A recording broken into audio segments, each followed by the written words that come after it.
Okay, it's 6 o'clock and I'm going to go ahead and call this meeting to order. If you will stand, Linda's talk to you about our invocation. All right, if you'll all bow your heads, I'll pray for us. Lord, we thank you for this day. We thank you for being with us and guiding us, Lord, and for protecting us. Lord, we pray for our nation and the conflicts that are going on. Lord, I pray that you'd protect our soldiers and give our president wisdom to handle the situations. I thank you for your blessings and for each person here tonight and what they contribute to our school district. And Lord, I know they make great sacrifice, and I know that they are dedicated to our students. And I pray that you would bless them and that you would just keep them safe and healthy as they do their jobs. I pray that you'd help our board tonight to be able to understand the issues that are before us, that we would be able to process and make good decisions, always remembering that the kids are the most important thing. I pray that you go with us now. In Jesus' name, amen. Amen. Will you join with me the Pledge of Allegiance? I pledge allegiance to the flag of the United States of America and to the republic for which it stands, one nation, under God, indivisible, with liberty and justice for all. And the Texas flag. I pledge the Texas flag. I pledge allegiance to thee, Texas, one state under God, one and indivisible. Thank you. We're going to move things around just a little bit, and our first item we're going to do is our action item and administer the oath of office to our newly elected lead.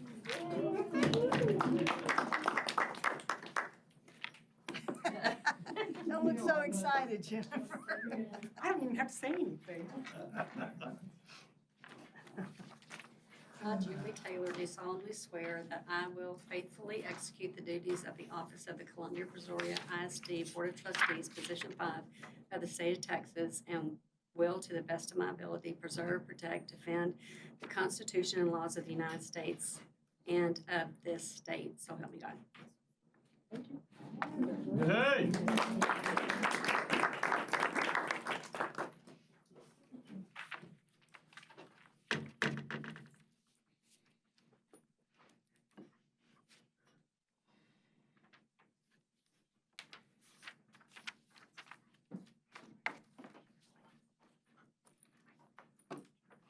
Congratulations. Welcome to this side of the table. And next we're going to go into recognitions. Ms. Stowe? I have two to recognize tonight, Marissa and Denise. Marissa not here? Yes, there she is. Marissa and Denise, if y'all will come forward. As y'all know, we started our apprenticeship program 2 years ago. We're going into our third cohort year. You can come right up here in the center. I'm going to tell you a little bit about each of their stories. We have a third one, but he couldn't be here tonight. So Denise came to us cohort 1. She was the very first group of apprentices that came in. She was almost done with her bachelor's degree at University of Houston Clear Lake, and she wanted to teach Spanish or bilingual, and that's a very hard position to fill. So we had a pre-K bilingual position that she jumped into, not quite certified, didn't really know what she was getting into at Wild Peach, and she's going on her third year there this year as an intern certified teacher with the state of Texas. So she is at the point now where she has her certification. She has one more step to be fully certified for 5 years. So, Denise, good job. And then Marissa came to us last year. I'm going to tell a little bit of a history with Marissa. Marissa was my student at Brazos Wood when I taught there. So when she contacted me about the program, we caught up a little bit. She was a single mom, had graduated from Texas State several years ago, had kind of been in entrepreneurship, but wanted to have a schedule similar to her son's. So she started last year at West Columbia Elementary with her 5th grade team, and she has passed her exams and will be intern certified teaching 5th grade math this year for West Columbia Elementary. And then we have one more, Bradley Bailey. He couldn't be here tonight, but he started when Denise did, also has been at Wild Peach, has received his intern cert as well, and will be at Barrow Elementary teaching 5th grade social studies this year. So these are our first 3 apprentices to get their certifications. So I wanted to recognize them.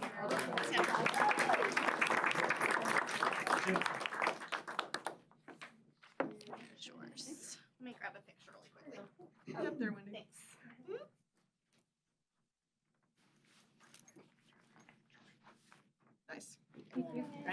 Congratulations, ladies. Sorry. Okay, next we have citizens to be heard, and we have 4 people signed up, all to talk about Senate Bill 401. Jenny Rucker is first. I'm assuming y'all want me to come up front? Yes. or- If you'll come up front, and we do just limit it time-wise to 5 minutes. Yes, ma'am. And can we answer them since it's on? We can't, Well, it's an agenda item. What she's gonna speak on is an agenda item. okay, And so, you don't have to, okay, you don't have to respond, but you have the right to respond. okay, gotcha. Okay, All right, well, I appreciate you all being here and letting us come and talk with you tonight. I believe that you all got my email, and I apologize, I know it was a long letter. I tried very hard to shorten it, and I just felt I needed to explain a lot of the things in it. So you've heard a lot from me, so I won't take much of your time. But I definitely am in favor of opting in for the Senate bill. And I do apologize, I keep writing state bill and I keep saying state bill even though I know it's the Senate bill. But for Senate Bill 401, I never ever planned to homeschool my kids. That was 100% not on my radar, but we ended up homeschooling. Some of it was the start of the COVID stuff. That's how we first got introduced to it. And then we ended up pulling my daughter. I was just gonna pull my daughter. I was very concerned. We are two very similar people, and I was very concerned about butting heads with her. And it turned out to be a really great experience. And so ultimately, all of my kids ended up being homeschooled, and it's just, we've only done it for 2 years. But the benefits that I found for our family were really great. And I miss the ability to be with school. I'm a huge people person. My kids are people. They love to be around people. And that is one of the biggest things is we miss being able to have them with their community that they've grown up with their whole lives. Wyatt actually started at, not West Columbia Elementary, just Barrow. with Barrow, with Mrs. McCarthy. She was I think she's one of the best principals ever. And, Wild Beach, sorry, yes. Anyway, he started there, and that's how our schooling has been, and we've loved this community. We love the people here. We absolutely want to continue to be a part of the community, and I think if we do allow these homeschool kids to come in, I think it will be an addition to our school and to our community. It'll be an addition. Most of the homeschool kids that I know, they're very intentional. They're most of the time, I mean, obviously you can't say everybody, but they're pretty well-behaved kids, and they also are, Texans who would like to be part of all the athletics and the sports and the cheer and all the things. And so that's really what I have, and if you have any questions, I'm happy to answer anything. So that's all I have, so. I guess I just have one. What would you ever consider bringing your kids back to school, being they're such people persons? I mean, are they homeschooled by themselves? So, yes, we homeschool at home, but we're not in any co-ops. We're not signed up in any co-ops, but I actually have found in homeschool, we are constantly busy and we're always doing things with people. The problem, I think, I'll at least speak for my older two because they're the ones who are gonna be affected by this. So Wyatt, he is an incredibly smart kid. He has a very fast learning rate.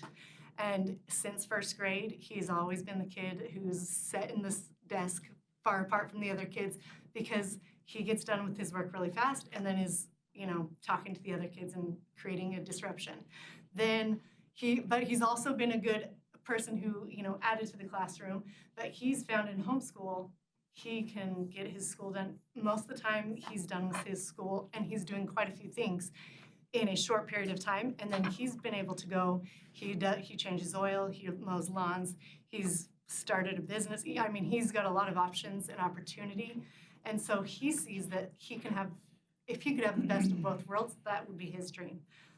We won't rule it out as bringing our kids back, but we're pretty satisfied with what we can do as far as like the curriculum, being specific to each child and where they are and where their needs are. And I I mean, I think our school is a great school, but it's just so many kids, and it's hard to, feel that need for all the kids. And so I don't hold any, I hope you're not hearing that I'm holding any animosity at all. But it's such a great way to homeschool our kids, and the amount of time we have as a family. I mean, you're all seeing the things of like, oh, you got 4 more summers, 3 more summers, so I definitely feel that as well. And do you, I'm just asking for my own, are you a teacher? Are you a certified teacher? No, No? I actually, when I started college, I was going to be a teacher. And my first class was all about administration. And I was like, I'm here for the kids. So I changed my major and did something else. So no, I'm not a certified teacher. I was just curious. Yeah. Okay, anybody else? I know there are other people to speak, but can you estimate how many students you might be representing that might be interested in coming? You've heard from them that they are wanting to come and be a part? So I would say for the number of students that I know for sure who would in this next year or two want to start, I would guess maybe around 20 students. It's hard to tell. So there's quite a few. I was shocked by the amount of homeschool students there are and co-ops. And the thing is there's often a lot of really great opportunities for those younger kids, and then there's a lot of great other opportunities that are not like sports or, in the UIL range. So, and I did forget, I do have this is the names of all the people who signed.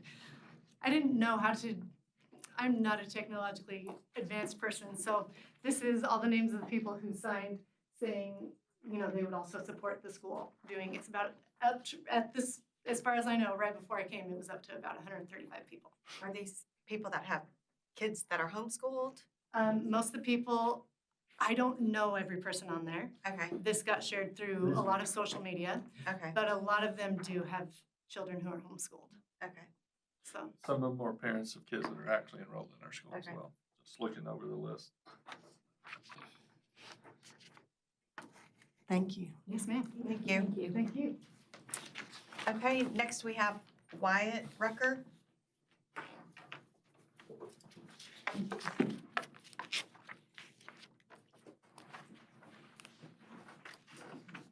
Hello. My name is Wyatt Rucker, and I'm going into 9th grade this next year.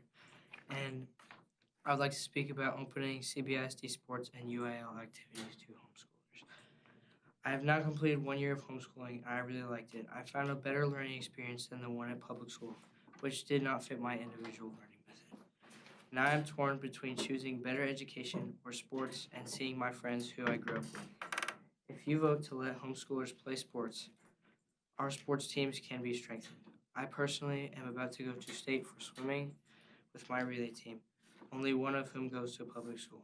We can make Columbia High School a much better swim organization, and that does not just apply for swim. It could also branch out into all other sports. I have lots of friends that still go to public school, and I now cannot see them very much because they have extremely long school days. I urge you to vote to let homeschoolers be a bigger part of our community. Thank you for letting me speak. All right, does anybody have any questions for Wyatt? All right, thank you. Okay, next we have Miss LeBlanc. I'm sorry, I couldn't see your first name. That's correct. Tremaine. Is it okay if I walk a little? Yeah, you don't have to stand still. You're okay. You just have 5 minutes. First, I want to thank you for inviting us here and allowing us to speak. So my name is Tremaine LeBlanc, and I actually grew up inner city. I'm originally from New Orleans. My family and I moved here in 2018, and we've homeschooled the entire time. My oldest child is 12. My youngest, they're twins, and they'll be turning 9. And so for me, athletics and academics have been important because that was my escape from, like I said, I grew up inner city, and it was like public housing, a lot of trauma. I'll just succinctly say that. And for me, I played basketball, ran track, softball, And I participate in extracurricular activities.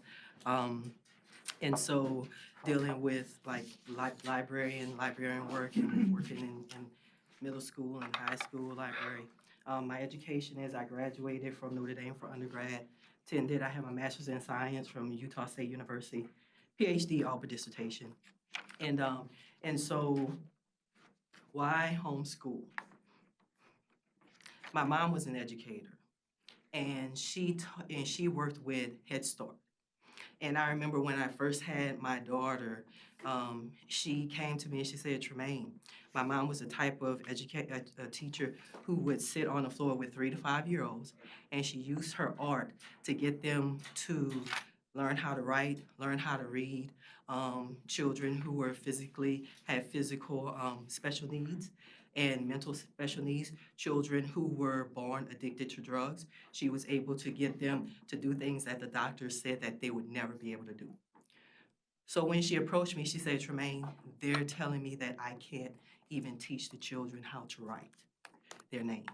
And they were not allowed to write and read until first grade, which was surprising. My mom had been in the public school system, and she very intentionally chose to volunteer so that my brother and I, my sister's 12 years younger, so it was mostly my brother and I, so that she would be exposed to the teachers who would be able to assist us with our needs. My needs were different from my brother's. And if there were problems, she made herself available so that she could go in and say, hey, look, if they're giving you problems, come and see me. I'll go and get them. So she was very, very, it was very important for her, for parents and teachers to work together for the benefit of the children, and not just her children, but she was a safety patrol guard. So whenever there were other children whose parents were not available, she would pull them on the side, she would talk to them, she would talk to their teachers to basically advocate for them. And so I've experienced firsthand how extracurricular activities, whether it's athletics, whether it's just different academic programs like chess club, or and even like my daughter right now, she is working with an artist as a so she's working with an artist where she's able to learn skill sets that children who are in high school or like in their profession, like with mixed media, she's able to experience that, and so to just bring it all back in, it's like different children with different backgrounds, and working together and it being exposed to different resources, because that's a big thing within a homeschool community, the resources, because another thing that I'll say is that I've taught within the homeschool community with co-ops. One of the co-ops is Masters Academy of Fine Arts. Another one is a learning closet, and my children have also attended, and I've taught chemistry, dissection, physics, engineering, PE, and basketball. And so one of the things that I wasn't aware of that the children actually turned me on to was programs like Upward, where children who aren't able to participate within the school athletics, they're able then to explore their skills and to grow in their skills in terms of getting basics in basketball and soccer and softball, and but then they're limited to the exposure in terms of moving from, like, say, middle school level to high school level and having opportunities for college. Now, I'll say this, because when I attended Notre Dame, I had academic and athletic scholarships elsewhere, but I was encouraged to pursue academics. And so by the time I tried out for walk-on, there were people who were already exposed in the basketball program because they were there and available, right? And so then that plays a big role in accessibility. And so if the homeschoolers are allowed that accessibility, and then that'll open their exposure in terms of being able to compete and build camaraderie with their peers who are in public school. So, and that's all I have. If you have any questions. Anybody have any questions? Have your children ever attended public school? No, they have not. Okay.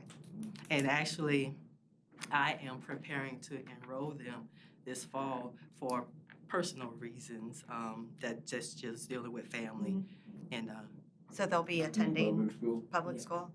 Okay. Okay. Are you in the CBISD school district? yeah. So my youngest two will be in, and I haven't completed the process, and so they would be in West Columbia Elementary, and then Brazos would be the one that my oldest two. Well, she wouldn't go to Columbia? I think she means West Brazos. Yeah, West Oh, Brazos. West Brazos. Oh, I'm sorry. I thought Brazos would. No, you're fine. You're fine. Okay. All right. Thank you. Next, we have Meredith and Brandon Wilford.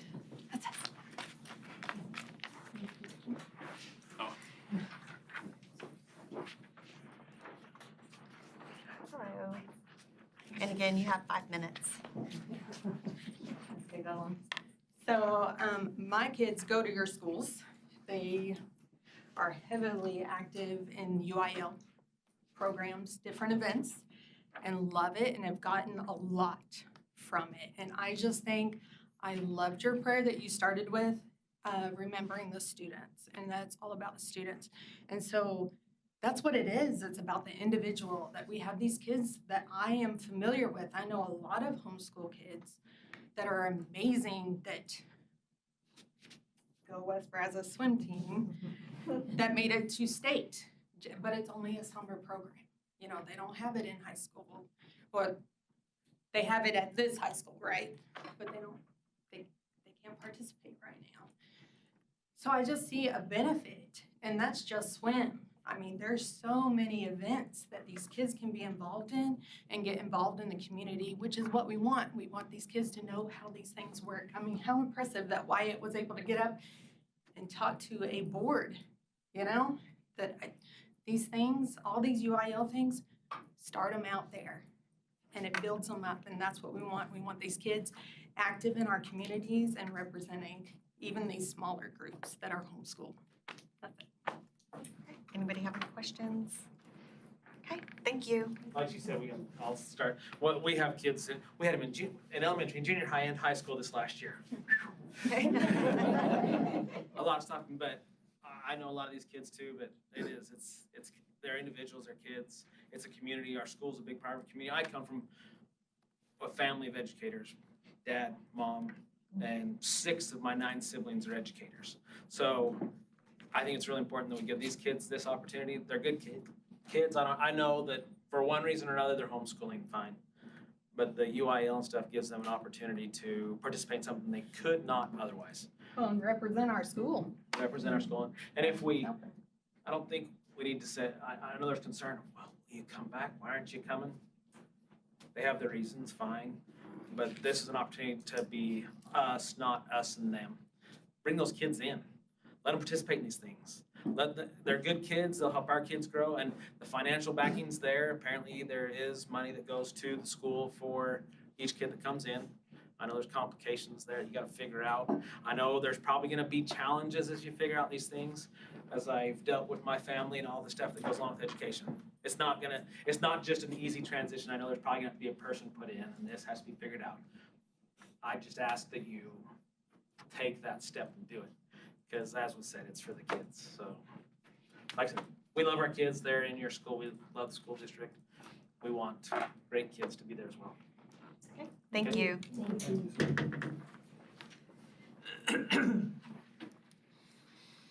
We're going to move into our report. Y'all are more than welcome to stay through the meeting. But if not, now's your time if you'd like to head out. Thank you for coming.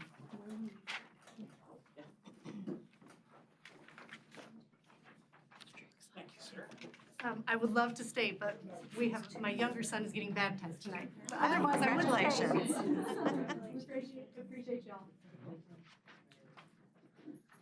Okay, we'll go maintenance report. Mr. Williams is not here. Only thing he really had for you is if you've been by the campuses, roofing materials are starting to show up, and so that'll be happening here pretty quick.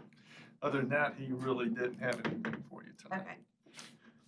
Safety and security? Short report, the July, we had a safety, the summer safety security committee meeting was scheduled for the end of this month. Actually, it was scheduled for next Wednesday due to different safety conferences and whatnot going on. We will be moving it to the last Wednesday of August, which is well within our timeline. We typically have these issues scheduling wise. We want all our first responders there, so it's important to schedule on day one. Wrapping up our the last things from the DVA audit, we've got our work orders in for our door repairs, and then we will be getting the PO in for our window film. And once we do that, then we'll have met all the requirements or all the findings that we had from our TEA vulnerability audit. And then lastly, Chief's report for the month of June is in your folder. If you have any questions for him, that's all I have. If you have any questions for me, don't hesitate to ask. Anybody have any questions? All righty, thank you, Mr. Miller. Now we'll go to the instructional report. There's not really one for Not you one tonight. today. District Employee Handbook. Okay, I'm I'd sorry. like to invite all of y'all on August 5th to come out during lunch and enjoy the food trucks that we're gonna have and our Mini Academy Day. So if y'all would like to attend, we would love to have y'all. West Brazos Junior High. Oh, high school. Oh, At the high school this year. Is it on Thursday, Wednesday or Thursday? It's a Wednesday. Wednesday. August the 5th. What time? All day. In Pretty much all lunchtime day. from All day. 11 For to lunchtime. 1:30. Can you put it in our board I letters? can't do that. Thank you. And donuts. So come anytime you want to, but that's when we're serving lunch. The District Employee Handbook. All right, it's attached for your review. Again, remember, it's not an action item, it's just so that you have that for you. So. I'm locked out. Even Cody said he can't do it. I'm moving over here. No, there's not a whole lot of changes. There's 2 paragraph changes. All of this comes from TASB. On page 69, the last 2 items are new. It's the prohibition on diversity and prohibited classroom instruction under employment. Everything else that's highlighted in yellow are just like small policy changes. Hey, does anybody have any questions? All righty, thank you. Move on to campus handbooks. Also attached, you have each campus handbook, high school, junior high, elementary handbook is all together, and then you got our alternative education program handbook as well. Mr. Miller, you're responsible for those. You have any? There's any nothing updates? new, not a legislative year, not a whole lot of new material unless it's specific to an individual campus. I do have the campus principals here to go over any highlights they may have to their individual campus that they may add in their handbook, but not much changes from this year, last year to this year. Principals, do you have anything to add about your handbooks? No? Hey, anybody have any questions about the handbooks? All righty, we'll move on to financial report. Julie, don't say anything.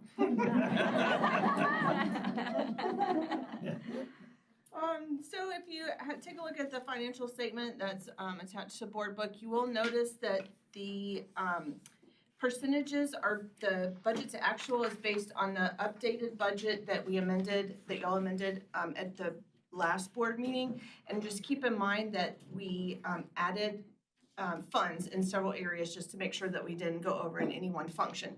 So while it looks like we only spent 87% of the budget, in reality, we're closer to about 95% if you compare it back to the original budget that you adopted last summer.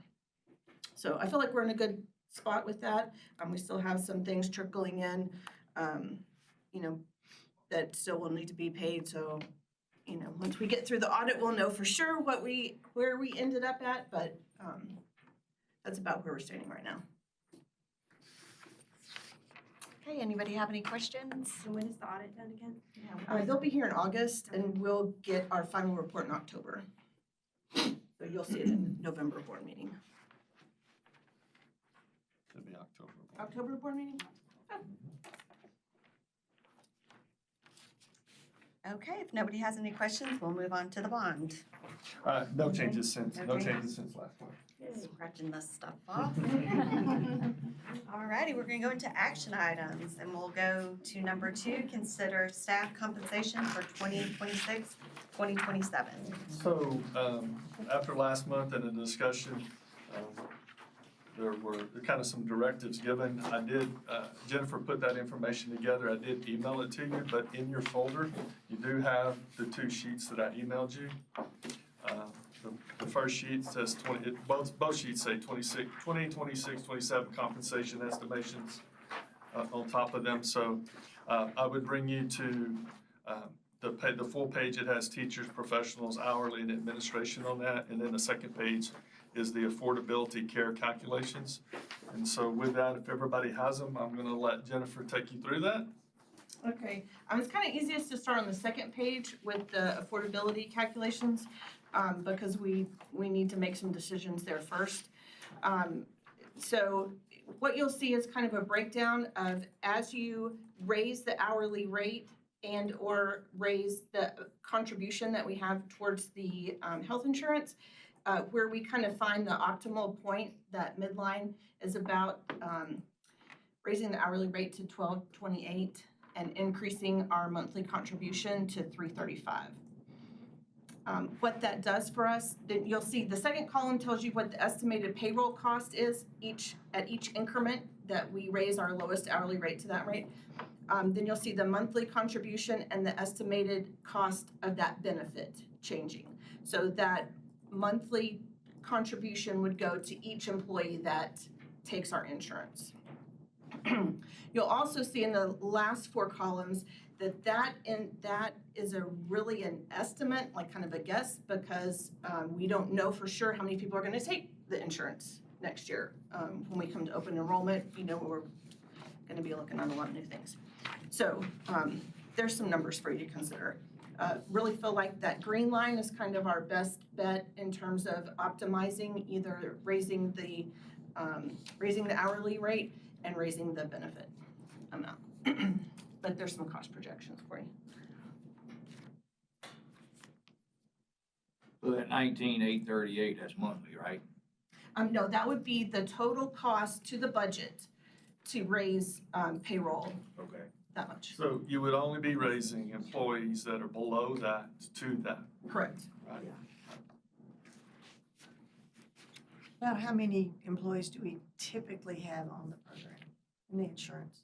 On insurance, right now, current employees, we have 225. That's your first column. Okay. Now, we have, quite a few new hires that we don't know whether they're going to or not. So that's why I gave some estimates at 250, 260, and 270. People drop it frequently? No. How many new hires do we have? What's going on? Do we have a kind of a guess? Well, we have 28 new teachers, instructional aides, probably around 10 to 15 instructional aides, a couple bus drivers. So, you're looking at probably 40 new employees. What was the last thing you Plus said? the Bus drivers, a couple new bus drivers. But not even half, would you say not even half of the employees take? Your teachers probably do for the most part, but a lot of your aides and stuff do not. Some of them are young and still on parents' insurance or things like that, but.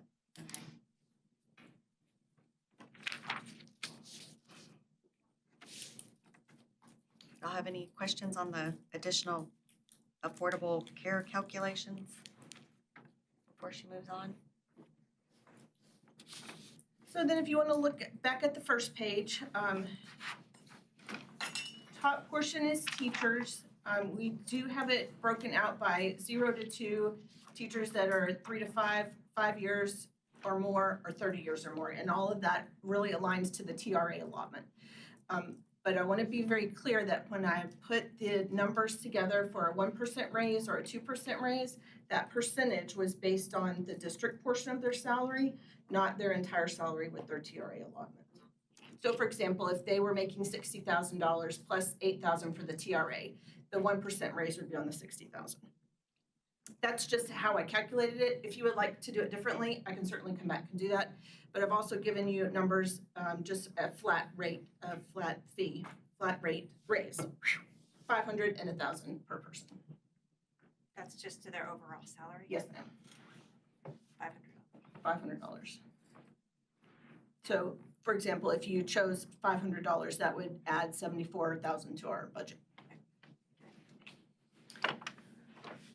Then you have the professional group, a 1.5, and a 2% estimate. When you look at your hourly, this is where it gets a little complicated because we've already talked about we need to raise the hourly rate for some folks. So the top numbers, 1% at 82,000 would be a 1% raise for every hourly employee. Below that, you'll see above the minimum rate of $12.28. So $76,000 on top of what you're already gonna do for the affordability care, if that makes sense. So those people that are getting the bump to get them up to the $12.28 would not get a 1% on top of that. Okay. So then you have the administration projections below that. And like always, when we bring these kinds of numbers to you, anybody that's had a given salary, a particular raise, or going into a particular position is not included in the raise because they've been given their salary. Anybody that's outside of the range, that's typically your teachers that are 30 years and over, they're kind of fall off our scale. They are included in your top estimates. Typically, staff that are on a growth or performance plan or are on their 4th probationary year are not eligible for a raise either. So that's just the kind of notes at the bottom for you to consider. I want to be able to understand, make sure I understand under the hourly. You're basically saying the 76,000 is going to bring up everybody to affordability for insurance. No, that would be after you brought everybody up to the 12.28. If you wanted to give everybody else a raise, a 1% raise, it would be 76,000 on top of that. So. Okay, thank you. Back up to the 500 and the 1,000, that's just a one-time payment, correct?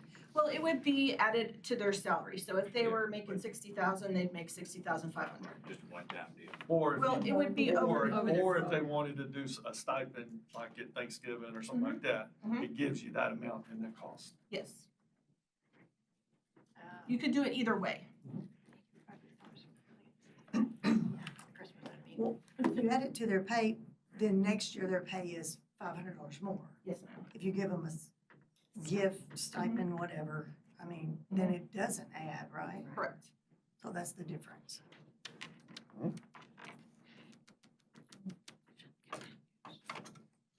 Going back to this Yes, ma'am. spreadsheet, can you just, this may be evident to y'all, so excuse me if it is, but what goes into the estimated payroll cost and what's going into the estimated benefit cost? So the estimated payroll cost is just our salary and benefit and fringe that we pay for the employee to get everybody up, to get all the people below 12.28 up to that hourly rate. So it'd be $20,000 to do that. Plus $135,000 on your next column to pay for the benefit, to pay for the increased contribution to the life insurance, health insurance. Okay, so you did 335 times whatever to get Yes. 135. Mhm. How, I guess Well, the you did. difference, it's 50, we pay $285 now. Right. So it'd be a $50 increase, so it's Yes. 50 times half that, Oh, okay. Oh, I see what you did. Okay, yeah, okay. The difference. yes. And the affordability care calculation is something that we really need to do, correct? We have to. We have to, yeah.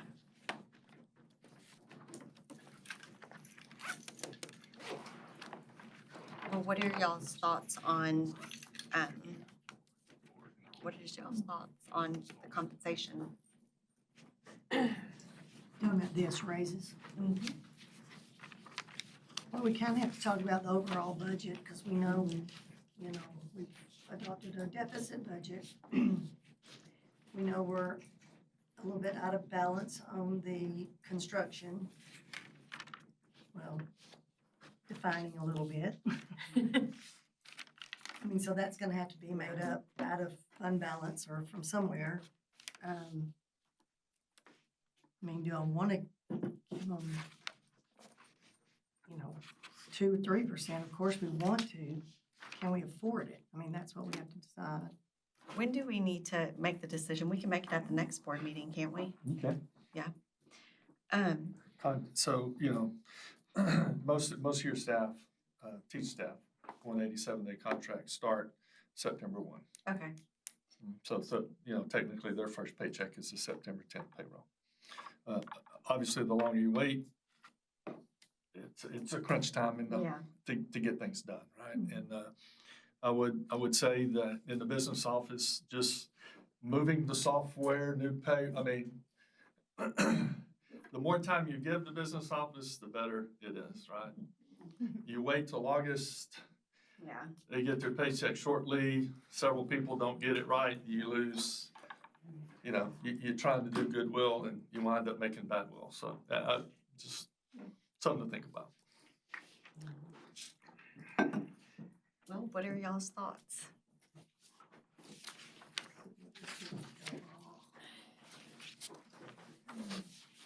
We're all scared. Okay. My honest thought is the 500 and the 1,000. Yeah. I feel like they're not gonna see that. They're gonna get their paycheck and it's gonna be like pennies. Not really, but I don't know if that's a viable. Well, I will tell you, one year we gave them $300 at Christmas, and Mr. Galloway told them to hug a board member. Oh, well, but in that instance, I think, but I mean, if you were to take the 500 and do it to their salary was 60,000, it just goes to 60,500. I mean, if you spread that over the year, I mean. Something like that. I think we just need to give them the stipend. Yeah, because you're right. They're not gonna see but $20. Yeah. We can, and When will we know, like, on the roofing, when will we know what our construction? All of your roofing projects have built-in contingencies, right? So we're not gonna know whether that contingency is left until we get to the end. When are they supposed to finish End before of school August, starts? yeah. So it would all be about the same, it would all be about the same crunch time. Are they gonna have any of the roofing projects done by the next meeting?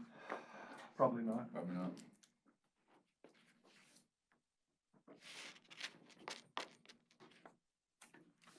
So Jennifer, Yes, ma'am.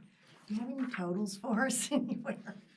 I'm just gonna step out and just say, I don't think there's anything we can do to make you feel better. You know where we're at. You know how the past couple of years have gone. It's. So is that no or yes? If you were looking at something like the 1% down the, you'd be looking at somewhere north of 500,000. Can I safely add the categories together Yes, and come up with my own numbers? Yes, ma'am. Okay. So as I put in the email to you in the board letter, the first calculation is to start with the Affordability Care Act, right? You gotta do that, and that green number is highlighted, right? So we've got that total cost right at 155. That's your first decision, right? Then the way Jennifer built that to you, you can go through. She gave you teachers, right? So you can look at teachers, and you've got teachers by group. You can pick and choose how you want to do it. You got professionals. You got pick and choose how you want to do it. Hourly, pick and choose. Administration, pick and choose. You can do something for everybody or something for some and none for others. I mean, that's why we kind of gave this so you could put a puzzle piece together if you wanted to. We probably need to process it then, so we feel better about it. Yeah. Would be my opinion. well, we definitely need to come into compliance. Yeah. For sure. Yes. But that wouldn't start till September anyway, too. till the new rates come out, so we'll have time to talk about it before our next meeting. We could still we can still approve just the, I don't know, Jennifer, would that help you out at all? That won't go into effect until September. So, but I mean, if we approve it tonight, it gives you a head start to get that taken care of. yes, ma'am. One less thing to. Well, what do y'all, But you can do that without the other information and it won't mess you up having to do it all again? No, ma'am. That'd be fine. you know, because if they get it, then they're not getting anything else. But they don't get it till September, right? Right, right.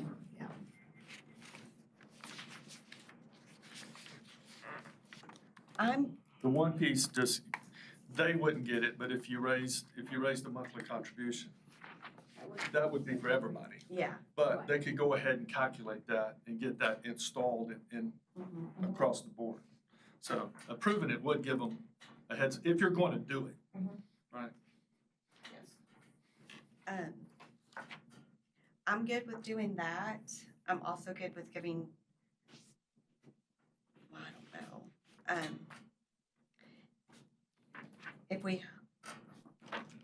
If we hold off on the raises for the next meeting, I would like to see what it would cost to give everybody in the district 500 and 1,000. What our cost would be compared to the 1% cost, I guess, if that makes sense.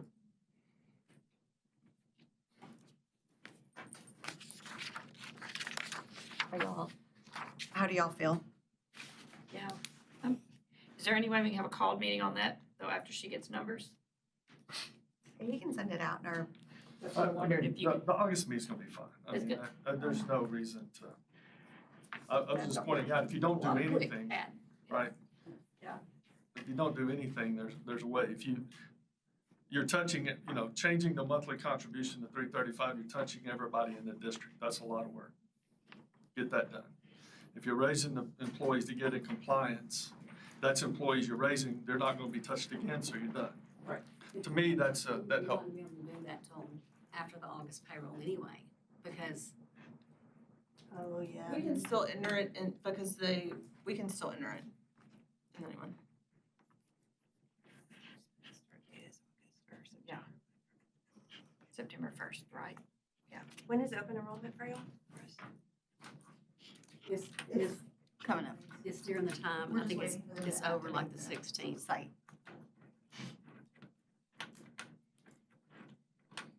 Okay, so I guess I'm gonna make a motion that we, see if I say this right, we're gonna,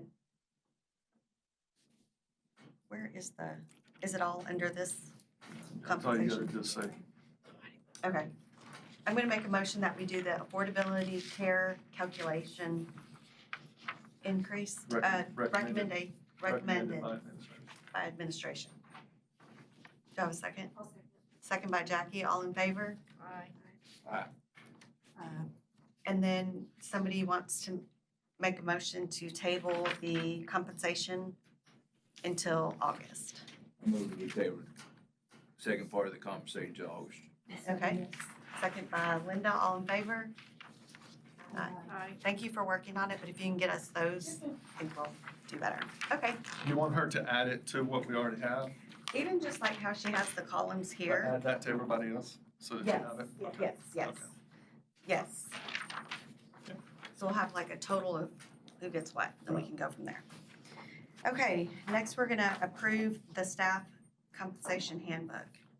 Okay, we discussed this last time. Wendy, it's in board book? It's in board book. I think, did you give them all a hard copy? Yes, there is a hard copy stapled in your maroon folder. So we looked at the stipends last time, and Jennifer and I worked to clean those up, taking out all the ones that we do not give anymore, except for the department heads. Those are still in there, if we choose to ever bring that back. But the first page, we kind of broke it up by instructional and administrative stipends at the top, and then anything that's grant allotted in the second group, and then the RAP stipends apply to the apprenticeship program, and then the opportunity culture stipends are at the bottom. The next page is fine arts, CTE and organizations. Then your end of the year stipends that we give in May, the one-time stipends, and then all your athletic stipends follow.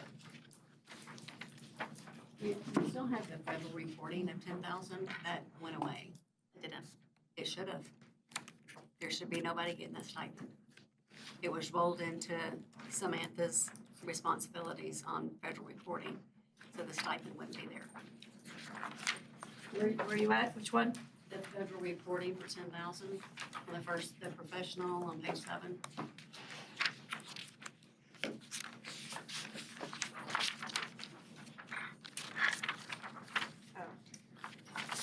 If you don't approve it, we can't give it, so that'll be up to y'all. I didn't think we were. When I did I the budget, it thought wasn't. Jennifer had some conversations with you about the salary area in that area. I'm sorry. There was a miscalculation in the proposed salary. That's compared to the last year's salaries compared to this year. Did you not talk to her about that, Jennifer? Talk to me about it. Okay, I don't remember.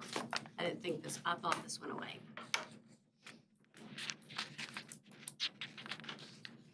Can we talk about it, or is it Well, I would imagine Samantha would rather you talk about it in executive session. perfect? Okay, I'm just making sure. It's kind of, everybody's looking at each other. So all these stipends, are they reflected into the current budget right now?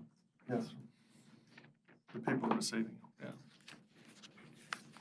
But that's not gonna increase the budget, these stipends. You increasing this is not gonna increase the budget. No. If we have, so all these stipends are included in the budget? On the chair organization, I didn't include, like the CTE Ag Barn. There's a lot of these I know I didn't include in the budget because I didn't know about them. There would have to be something new. So I don't know which ones are new, but I know that one is. I'm not saying we don't need it because we have the Ag Barn. I'm saying there's some that I did not include in the budget.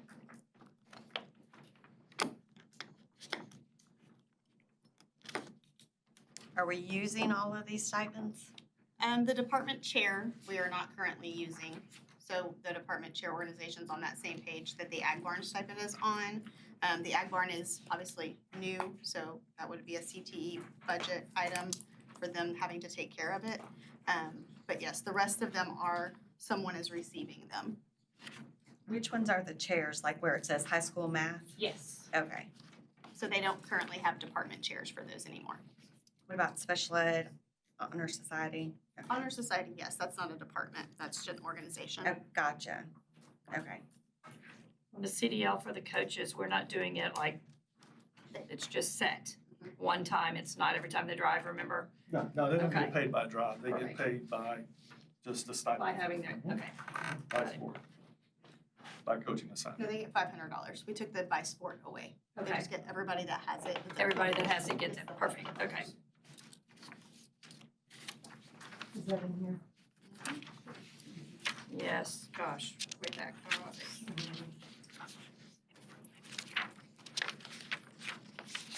Your athletic Go to stipends. have the one that says tennis at the top and go down to the bottom. CDL coaches are at the bottom, and then that's volleyball and athletics.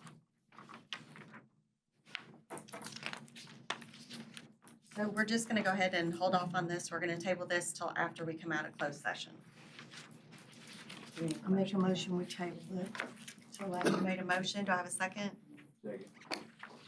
All those in favor? Anybody opposed? Okay, we'll take care of that in closed session. Next, we're gonna approve the student code of conduct. All right, so student code of conduct, not a legislative year. There's really not any changes. It is the exact same as it was last year. The only difference, I didn't bother to highlight it, would be the dates on the front. So, but it does have to come to you for approval. So there it is, and I will answer any questions that you might have regarding the student code of conduct. Hey, anybody have any questions? I know I read all of last year. I didn't read this year, but no change. There's no change, no, sir. The changes only happen during legislative years. Unless something comes between then and there, but that happens. Okay, if we don't have any questions, I'll make a motion that we approve the student code of conduct. Do I have a second? Second. Second by Greg.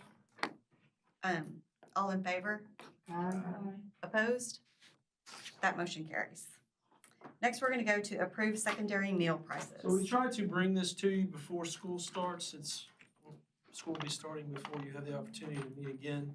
For our elementary schools, we still will be doing CEP, where our elementary kids will be eating breakfast and lunch for free. But we were trying to look at our secondary school prices. Well, the department in regulating haven't come back out with their projections yet.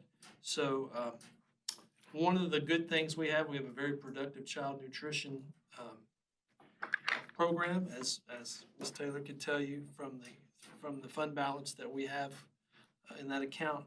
And one of the rules that our new child nutrition director informed me of was that if we got a letter from Jennifer stating that we have a certain amount, we have about over $1 million in that child nutrition fund balance, that we can use, instead of trying to come up with a pay down plan every year, which we still probably will have to, but we can use some of that money to keep the prices the same without raising them. So we're asking you to approve the elementary breakfast and lunch prices at $1.50 for breakfast. No, I'm sorry, not elementary, secondary. This is only for secondary because the elementary kids eat free. Sometimes I talk faster than my mind thinks. Only secondary breakfast and lunch prices, keep those the same. That's gonna be $1.25 for breakfast and $3.50 for lunch. We are anticipating adult prices going up. We're expecting it to probably go up to over $5, but I don't have that for certain yet because we're still waiting for the template from the Department of Agriculture. So that's what I'm asking you to do, is to allow us to use that fund balance to keep the breakfast and the lunch prices the same, the secondary school. Hey, Balance out of child nutrition. Correct. yeah.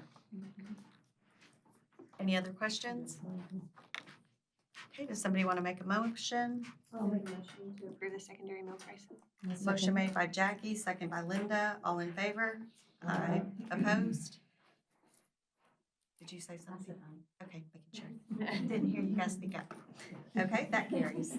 Next, we'll go to consider approval in addition of the Columbia High School band tower to Columbia High School bond project. Okay.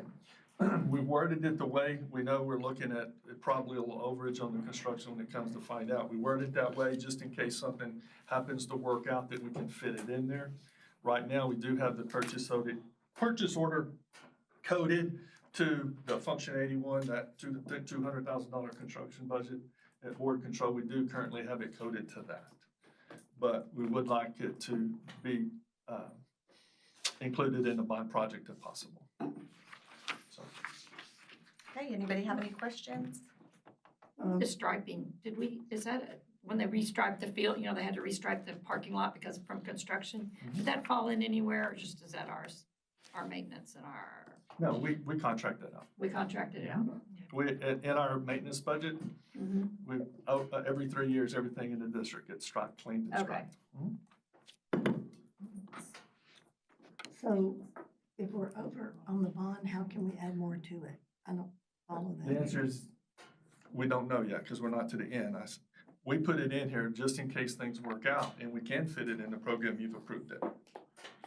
You have to approve the purchase. To have the band tower, you have to approve the purchase, because it's $138,000. Right. And if not, then it'll come out of function. Right now, it's coded into the Function 81. Yes. What is 81?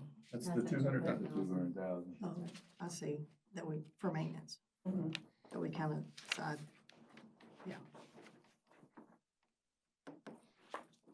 Okay, are you good? Yeah. Okay, any other questions? Okay, somebody want to make a motion? Make a motion to approve an addition of Columbia High School band tower to the Columbia High School bond project. Do I have a second? I'll second. Second by Jackie, all in favor? Aye. Opposed? Aye. You're opposed? Oh, we have a tie. Got 3 and 2. 3 and 2. Up 3 and 3. There's 6 of us. There's only 2 of us that said no. There's 3. Oh, 3? Oh. Yeah. Okay. I didn't hear the other one. You have to use both hands to count, Greg. I just heard 2 voices. What do we do in the event of a tie? We canceled the, it has to pass. This has been talked about for 3 months. Yeah, the reason why I'm holding out on it is because I'm gonna see where the roofing project comes. I understand that, but right now I told you the PO's coded to the money you do have. It's covered, right? So. And I'm just gonna say the band, we've been talking about it for more, at least this whole past year, about us getting this for them, so. Nothing we've talked about tonight has changed in the last 3 months. We've been where we've been. It's not new. The advice was move forward with it, let's get it, we have it, it's on the way. It's supposed to be installed next week, so.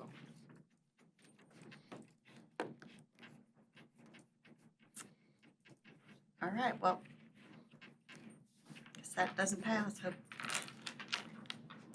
On to the next one. Consider board policy FM local and FD local and homeschool participation in curricular or extracurricular activities.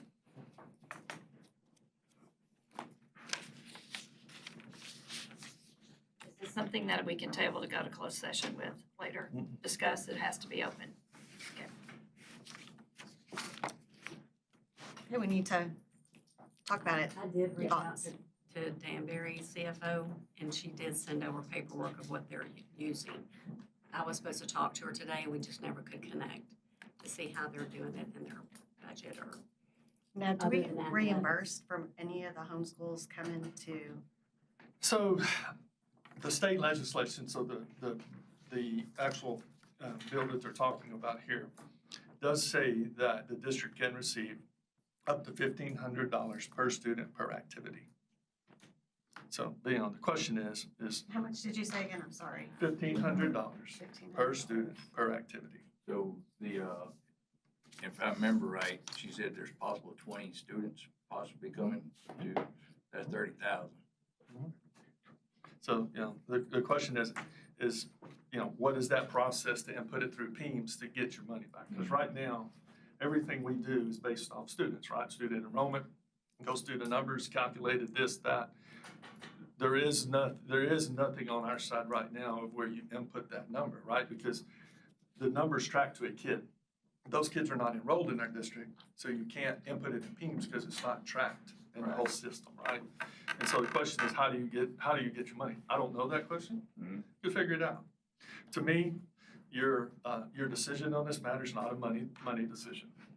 It's you know, there's a whole lot of, what about this? What about that? The first decision has to be made is yes or no. Yeah. Right. And so my suggestion to you would get yourself in that position, which is just yes or no.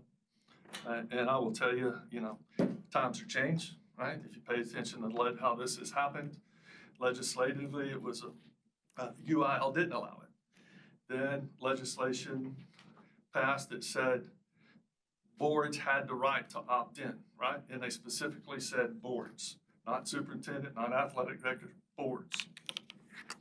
Then they've come back now and said that you have to opt out. If you don't vote to opt out, you're already in on allowing it. And last year at this time, you voted no to opt out.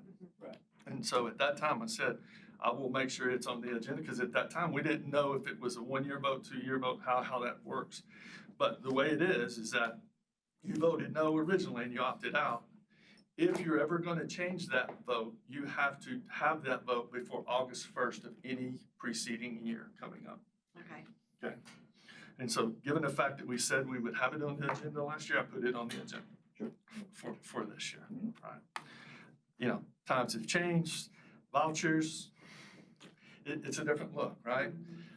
You know, everybody that lives in CBISD votes on the bond election, whether their kids go to school or not, right? And so, you know, there's that discussion. I also look at it from another perspective. When I read the letter and everything, I also look at it as a possibility kids wanting to come back into the district. You know, if you give them the opportunity to get into UAL, they might wanna come back on their own into the district. So that'd be a win for us too, just for that. I agree with you. So, it's changing on our side. So what's happening is the rules are changing on that side, but it's the responsibility on our side. Those rules aren't changing fast enough to keep up with the new legislation, meaning you let a homeschool students play in an activity, something goes bad, sometimes UIL can give sanctions, right? And so at the end of the day, it's a responsibility thing that a lot of public schools are afraid of when it comes to that. Everybody's for kids, right? So it's that. It would be nice to see some of those things change and catch up. I would say, the rules about how we have public school are changing, right? With the recent legislation, we have the right to start our own virtual school. So we haven't gone there yet. But in the future, we do have the right to create a virtual school. And if we had a virtual school, the student would never set foot on campus. And so at the end of the day, you have a homeschool student. So what would the homeschool decision be 5 years from now when you have a virtual academy and you never have to set foot on campus? Is that considered homeschool? You know what I mean? I'm just saying, it's changing so fast now, it's hard to keep up with. And that's why I put that in your letter. Times have changed, legislation's changed. It's just different, It's not that. Well, I have questions, and I need to know, just before I can even decide to vote. When you're adding these, insurance-wise, they are covered automatically by, or do they opt in to pay for, their little athletic, and they pay for their physical, just like with these other, how do we do that? We don't have insurance over any athlete. Okay, so that, no insurance for We anybody? do offer the policy that they can.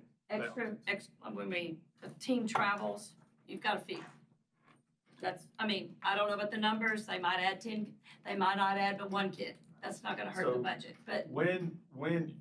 When it comes to homeschool participation, UIL is very clear, we create the rules. Okay. So I'm sorry. that we, as the district, would create the rules. So what could happen is you're a homeschool student. We're gonna charge you $500 that would pay for your meals. You either pay $500 and we buy your meals, or you buy your meals when we stop and eat. Okay, that's, Yeah, so we could do that hasn't been created yet, though. Those are We don't have those things we guidelines. could do. Okay, We would create them. okay. Right. Uniforms, yeah. $100 per student per sport. Activity. Now, what is our cost per student per meal now? Lunch is something and breakfast, We don't pay meals unless it's, after district, unless we have Okay. playoffs. in the evenings. Now, some of the sports have fundraised, and they'll use their activity account money through fundraising to do that for the students. UIL district boundaries, So the way it works is, the way the rule's written, if a student lives in the CBISD attendance zone, if we allow them to play, if we allow participation, they're locked into our attendance zone. The only place they can play is here. Okay. Is there a timeline on that? Like just this year, they're locked in? If they were to leave, If they we- can't go to Sweeney, they can't go to Needville, they locked in. What happened, it was started last year. The fact that we opted out last year. That means if we have a CBISD kid that went to Danbury and is playing in Danbury, Right. and if you voted tonight to open it up, that kid would have the decision to stay there or come here, Okay. but couldn't go anywhere else. UIL doesn't have to make that decision anymore like we do on some of our athletes. Yeah, any kid, so we go through what's called a previous athletic participation form process, where you have to answer all these questions, right? If there's any concerns, it goes to what's called the District Executive Council, which is all the schools Correct. in our competitive district, and there's a meeting. So if there was a controversy, the DEC would make that decision about Okay. how that happened. Even for a homeschool student. Even for homeschool kids, meaning, so one of the, let's say you vote yes and you open it up.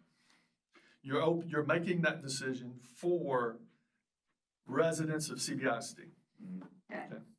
But what would happen then is if Sweeney is closed, and if you're in a district that's closed homeschool, whatever high school is geographically closest to you, if they open up, you're eligible there. That's in the bill? That's in the bill, only if they open up. But if we open up, you don't have to my suggestion, if you do open up, should be only for CBISD residents. Agree. And what would happen is that you have to vote yes, and then as we establish our guidelines, we put that in as a guideline, that it's only available. When will we establish these guidelines? Well, you have to vote yes first, And then we set up. and then we have to set it up, right? How do we check grades and eligibility? That would be up to the high school principal, just like that. So, in the first 6 weeks of school, right?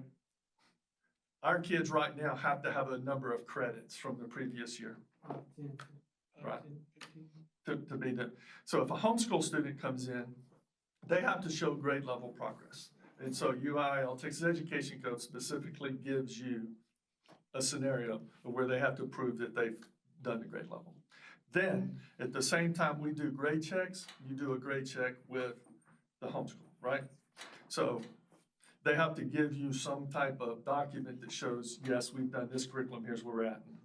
Okay. Yeah. That's in place. I mean, that's Texas Education Code. okay.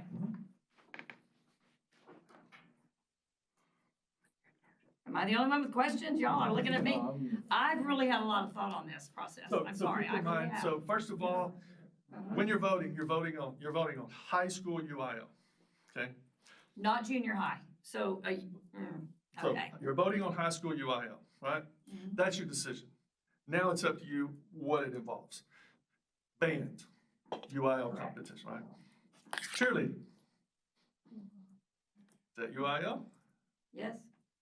Well, Friday, the UIL competition team is, right? But in cheerleading, we have Friday night cheerleaders and we have UIL competition cheerleaders. Drill team's fixing to move to a UIL platform too, so they're a Friday night. Correct. So the question is you have to go through activity by activity and decide, because you may decide Friday night cheerleaders are different than competition cheerleaders. You can make those decisions because you can locally. Band, choir, flags, Twirlers, drill team, yes. academics, right? Swimming, diving, all of these kind of things. Then you can allow it to go into junior high. My suggestion would be not junior high. We could add it. You could We add add it. it I mean, we later. would set that up, but those would be the processes we would have to go through. How are we gonna align this? Sounds like a tad bit of a headache. Well, yeah. It's not any more of a headache than what we already do. Yeah. You know, to be quite honest with you, it's Well, I'm just, just thinking like, you have bands, Yeah. but they're not gonna march on the field on Friday, but they're gonna go to band contest that. that's what I'm saying, is that you would generally let them do everything. Now, at the same time, you establish guidelines, right? We have practices. You don't get to just skip practices. You have to set. What do they do during school hours, don't they? Right, and so like for band, if you have a band period, you have to decide whether you're gonna let the homeschool kids come to the band period, or you're just gonna let them come after school. You can locally make that decision. You can and so here's the deal, football, so let's just give an example. Homeschool kid wants to come and play football. Look, we have athletics all year long. You don't get to come just play football and then disappear and then show up next year. You have to be in the athletic period all, yeah. Athletic period 90% of the time, you Correct. have to show up for that class. Right. And ours is at the end of school, so Correct. Yeah. it's not a. And so you don't get, I mean, the idea that somebody's just gonna come play ball and disappear, no. If you're gonna come to athletics every day. You're gonna be involved all year long. And if you fail to show up, then you're ineligible for the next year, right? You have to meet, there would be some teeth, there would be some teeth to these things, right? Sure. Right? Well, that's the same thing for band too, that what period are they now, first and second or whatever? So it'd be whatever level they are as they come in. Kids at a dime say, you have to be here. I mean, what, if they miss 5 days, they get kicked out. Right. And they're never eligible again. I mean, illness, whatever, we have to document that also. Also on athletes, aren't we allowed, they have to be in, they can only miss X amount of days per athletic event anymore, or Well, that's, it used to be the 15, 5, and 2, right? Correct. 15 days during the year. And so we had problems whenever we had a baseball, basketball, tennis, ag. Ag was the big one. Right. That was the hardest. But you have planned by the principal. And so the principal has the right to waive those. And so Oh, you just mentioned ag, that's the same situation. ag's Someone- different Why is that? because ag is covered by a national organization. Ag is not UIL. So it's not UIL at all? Okay. So, we had a discussion here about shooting team several years ago. Not applicable in this situation.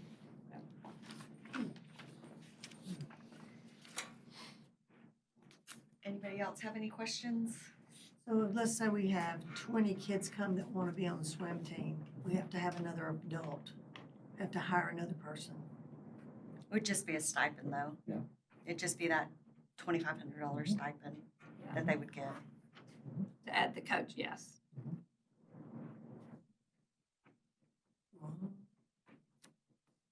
Is there a class size limit on athletics?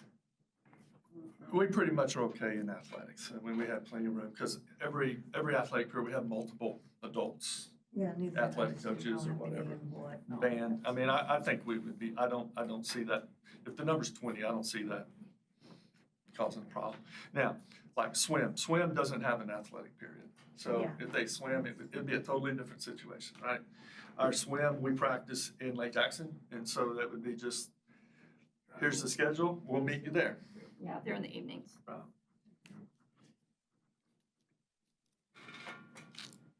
Two questions. One, if we were to opt into this year and it just flops, I mean, for lack of a better word, I mean, do you opt back out of it next year? You have to vote by August the 1st. And that's why I said, my suggestion is that we put it on, it stays on the July agenda and until any legislation changes. No, and we had extremely wonderful presentation here by Good. We all know that some people homeschool because they're disciplinary or whatever also. But what's gonna happen is our guidelines are gonna weed that out. Okay. If they're homeschooled, if say they've gotten in trouble at CBISD and they've had to go homeschool, they can't come back and do this UIL sports, can they? Okay, so if you allow homeschool participation and they're participating homeschool, they can enroll in school because they're already participating. Okay. Does that make sense? Now, a kid that's enrolled in school, participating, can't go drop out and go homeschool and still participate. Okay. What about kids that just said, oh, woohoo, like, I'm gonna go homeschool and I can still play, football? The answer is no, you I guess can't do because that. they've got to have some sort of Right. credibility or Documentation to say Thank what you. they're doing. Correct. Yes. Correct. And when, okay, here we go, when the child comes in and homeschool academically ahead of his class. He's supposed to be a freshman, let's say, but they're really working 10th or 11th grade work. Are we gonna, lack of better, do we play them up just because of that? Or we play them where they're supposed to be? No, they get eligibility. I mean, 4 years from their 9th grade year, they get the 4 years. So it would all go into that, right? Correct. Any more questions?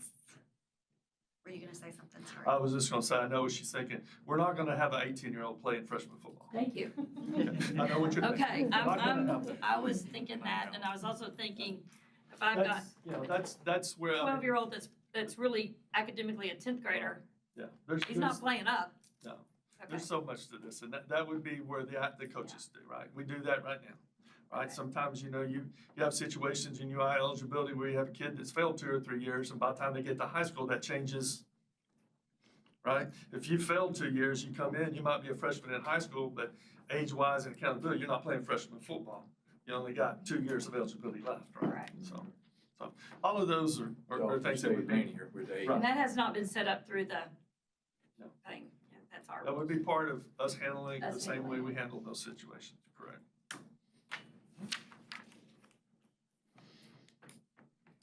Meaning, our process, if we did this, is not gonna be, somebody just shows up and says, I've been homeschooling for 9 years, so my kid wants to play football. It don't work like that. There's gonna be a discussion with Mr. Kenny at the high school. Okay, let's talk about your homeschool curriculum. I mean, there's gonna be that discussion. Your vote yes doesn't automatically make those kids get on the team. It doesn't make sure kid wants to play football and, we really have a no-cut policy when it comes to athletics and CBISD. We travel teams, practice teams, we do all that. Nobody says we have to do that with homeschool students. If it's very evident that homeschool students not there, we can put in our policy that they get cut and they can try out again the next year. We can put in a tryout process. Just because, I'm just gonna talk football right now. A lot of them have been working out all summer, because we haven't had this in place yet. So it doesn't really start till September 1st or August 12th. Well, technically, my thought process is it would go into effect as soon as you voted, Okay. right? Because So then they if could kids are start, if being they want to eligible, play football, the they kids have to could hit it. come, right? But it's gonna take us a little bit to Figure it out. figure this out, right? First thing, cheerleading, right? Cheerleading's a tryout process.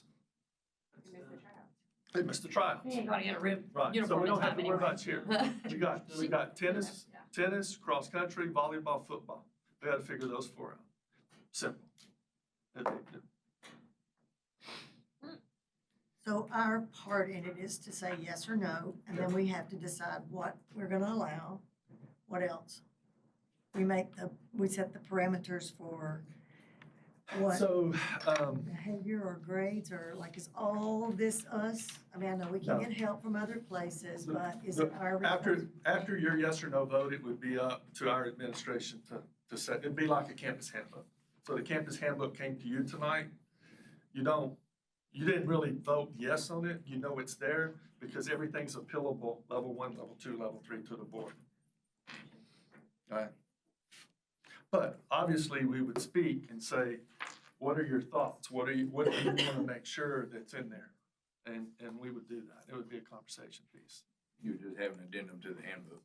Correct. More or less, it's an addendum to the handbook is what you would be creating. And coaches and administration would probably be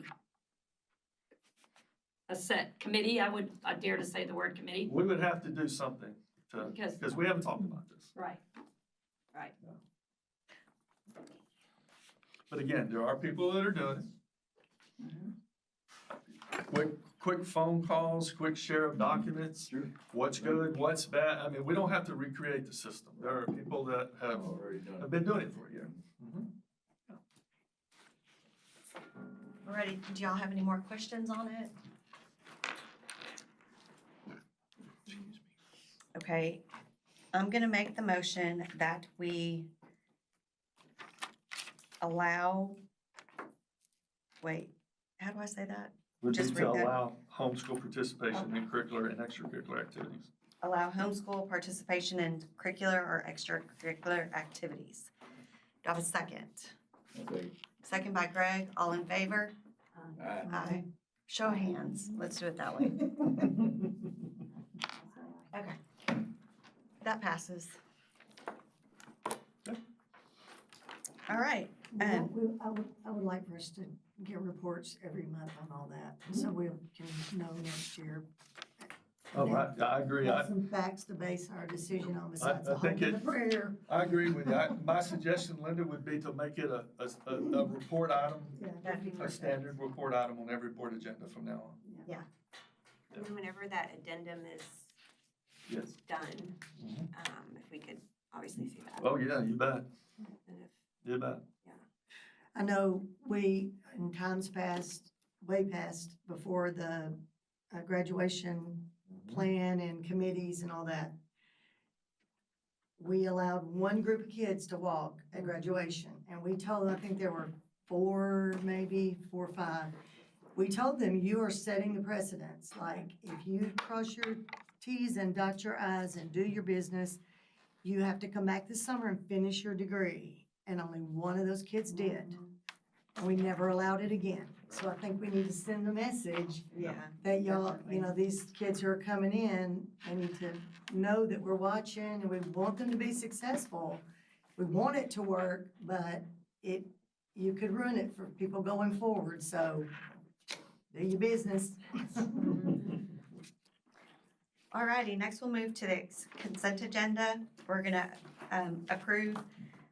approval of minutes from June 30th, 2026, public hearing and regular meeting, approve budget amendment and donations, approve sale of property held in trust, approve Columbia High School course listing for the 2026-2027 school year. Would anybody like to have one of those pulled? If not, I'll make a motion that we accept the consent agenda as presented. Do I have a second? Second, go ahead, Jay. Second by Jackie, all in favor? Did you say? Okay. Anybody opposed? Opposed? That motion carries. It is now 7:26 and we're gonna adjourn to closed session pursuant to Texas Governmental Code, the Open Meeting Act, Section